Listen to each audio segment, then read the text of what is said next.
आनंद घाट के पास में सुंदर प्रकार से चारों ऋषि कुमार वक्ता बने।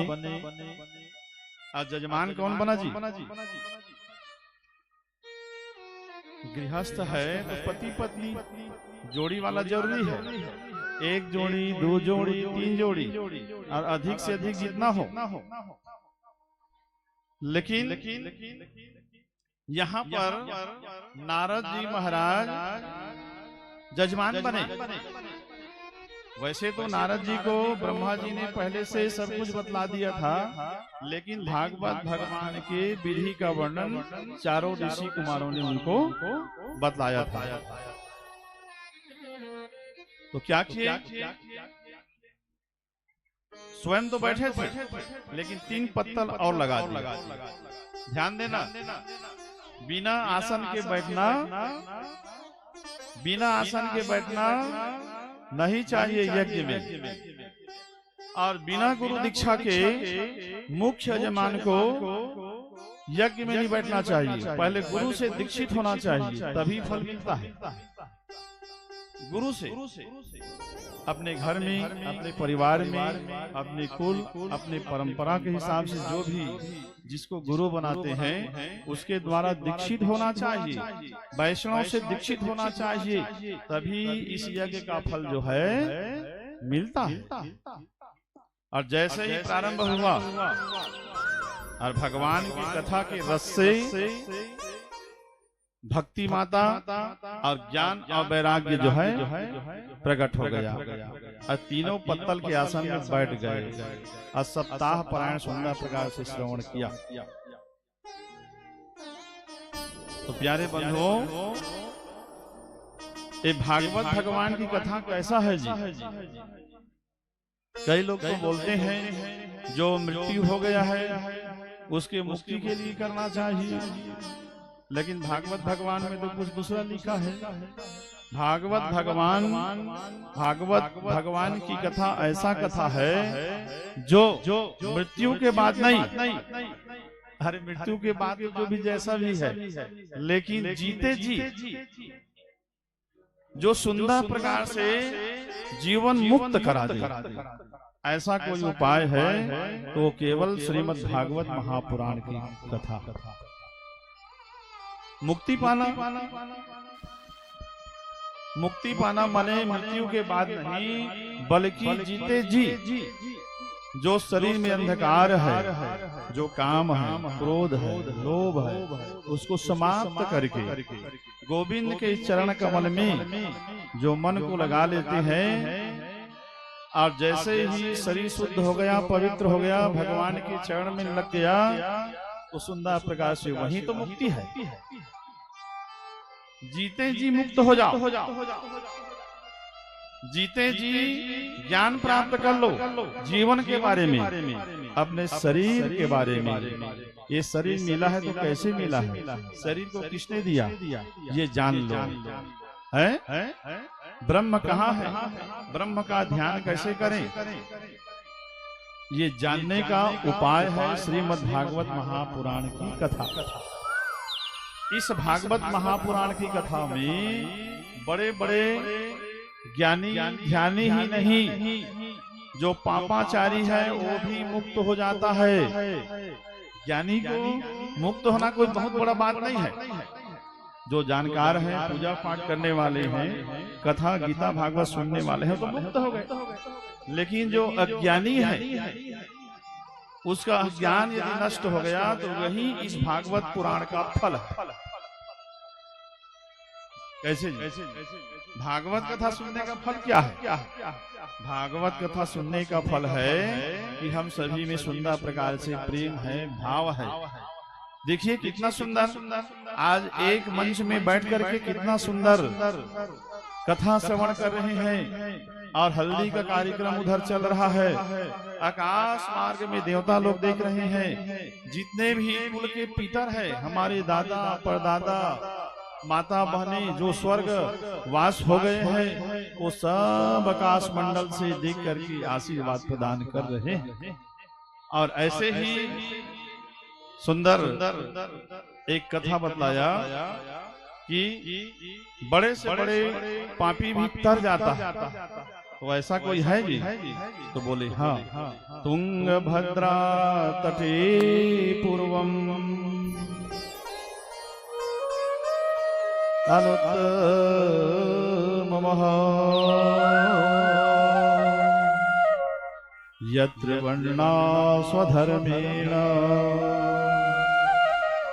सत्कर्म परात्परः। प्यारे बंधुओं, तुंगभद्रा नदी के किनारे एक सुंदर नगर बसा हुआ था। उस नगर का नाम उत्तम नगर। उस नगर में सभी लोग अपने वर्ण धर्म आश्रम के हिसाब से सभी रहते थे। उस नगर में एक आत्मदेव नाम का ब्राह्मण था, ज्ञानी धर्मात्मा, पूजा पाठ यज्ञ करने वाला, कराने वाला। और इनके पत्नी का नाम धुंधुली। क्या नाम थी? धुंधुली। ये धुंधुली महाराज के विपरीत चलने वाले। महाराज जी पूजा पाठ करते, वेद मंत्र पढ़ते, तो ये लोग जो है क्या करते थे? उल्टा चलती थी। समय ऐसे आया कि पूजा पाठ तो करते थे, घर में तुलसी मैया का पूजन करती, सुंदर प्रकार से पूजा पाठ करते हुए समय बिताते थे। लेकिन 6 वर्ष बीत गया था, 7 वर्ष बीत गया था, एक भी संतान नहीं था। मोहल्ले वाले आए और उनको ताना सुनाने लगे, महाराज जी आपके यहाँ संतान नहीं है, तो संतान के बिना जीवन बेकार है। महाराज हताश हो गए और छोड़ करके जंगल में चले गए। एक महात्मा जी ने दया करके उनको फल दिया और वह फल जो है ला करके धुंधुली को खिला दिया। लेकिन धुंधुली ने वह फल नहीं खाया, अपने सखी को सखी जब आई, एक सखी, तो विचार विमर्श किए और बोले सुनो, मेरे पति को कुछ धन संपत्ति दे देना और इसको गौ माता को खिला दे। और जैसे ही सखी का संतान हुआ उसको ले आए। उसके 3 महीने बाद जो गौ माता को जो फल खिलाया था उनके भी एक पुत्र हो गया। देखिए संजोग, ब्राह्मण देवता ने उनका नामकरण किया। गरुआ के जो पुत्र हुआ था उसका शरीर कैसा था जी? सब शरीर जो है मनुष्य का आकार का, और जो कान वाला भाग था वो गौ माता के आकार का, इसलिए उसका नाम गोकर्ण रख दिया। क्या रख दिया? गोकर्ण जी महाराज। प्रेम से बोलिए गोकर्ण जी महाराज की जय हो। और इसका नाम ब्राह्मण देवता बोले मेरा नाम आत्मदेव है, तो मेरे बेटे का क्या नाम होना चाहिए? परमार्थ देव। पिता का नाम आत्मदेव, माता तो संतान का नाम परमार्थ देव। लेकिन उस समय धुंधुली ने क्या किया? नहीं, आपके नाम से नहीं हो सकता, मेरे नाम से होगा, तो उसका नाम धुंधकारी रख दिया। और गोकर्ण जी महाराज महापंडित और धुंधकारी महाखलह, महाखल हो गया। प्यारे बंधुओं, तो इस प्रकार से समय आया, समय आने पर वह धुंधकारी ही उसका काल हो गया। गोकर्ण जी महाराज आत्मदेव को ज्ञान दिए और तपस्या करने के लिए चला गया जंगल में। अब इधर जो भी धन था छीन लिया। माता रुष्ट होकर के कुएं में कूदकर मर गई और धुंधकारी ने 5 वेश्याओं को ले आया, चोरी करता, इधर उधर से छीन करके लाता। लेकिन बाद में राजा के डर से उन 5 वेश्याओं ने भी क्या किया, उस धुंधकारी को अर्धरात्रि में उसको समाप्त कर दी, रस्सी में बांध करके और जब रस्सी के बांधने से जब नहीं मरा ना तो वही अंगीठा जल रहा था, उसको लाई और ला करके मुंह में ठूस दी, राम नाम, लेकिन उद्धार नहीं हुआ, प्रेत हो गया भयंकर। सभी मोहल्ला वासी को परेशान करने लगा। एक दिन अर्धरात्रि में गोकर्ण जी महाराज आया, और जब आया तो त्राही त्राही मचा दिया भयंकर। प्यारे बंधुओं, गोकर्ण जी महाराज ने जल से उसको जो है शांत किया। और क्या करते हैं, फिर बताया, भैया मैं तुम्हारा भाई हूं, मेरा उद्धार करो। तब उन्होंने कहा, मैंने तो गया था, प्रयागराज गया था। लोग कहते हैं प्रयागराज में जाने से कल्याण हो जाता है, लेकिन कुछ नहीं हुआ।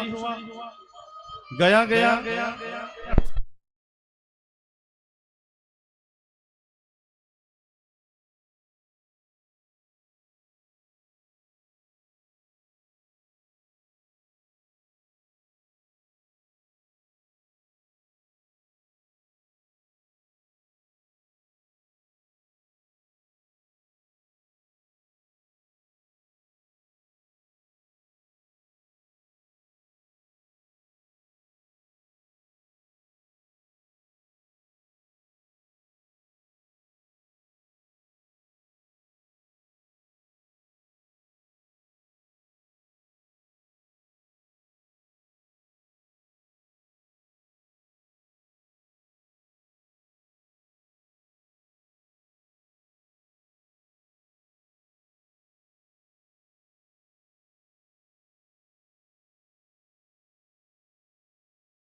प्रेम से बोलिए वृंदावन बिहारी लाल की जय हो।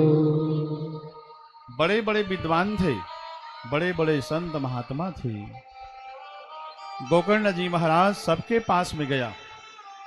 कोई कहते थे, महाराज जी मैं अपने जीवन में इतना यज्ञ करवाया, इतना पूजा पाठ किया, तो भैया बता दो मेरे भैया धुनकारी का कल्याण कैसे होगा।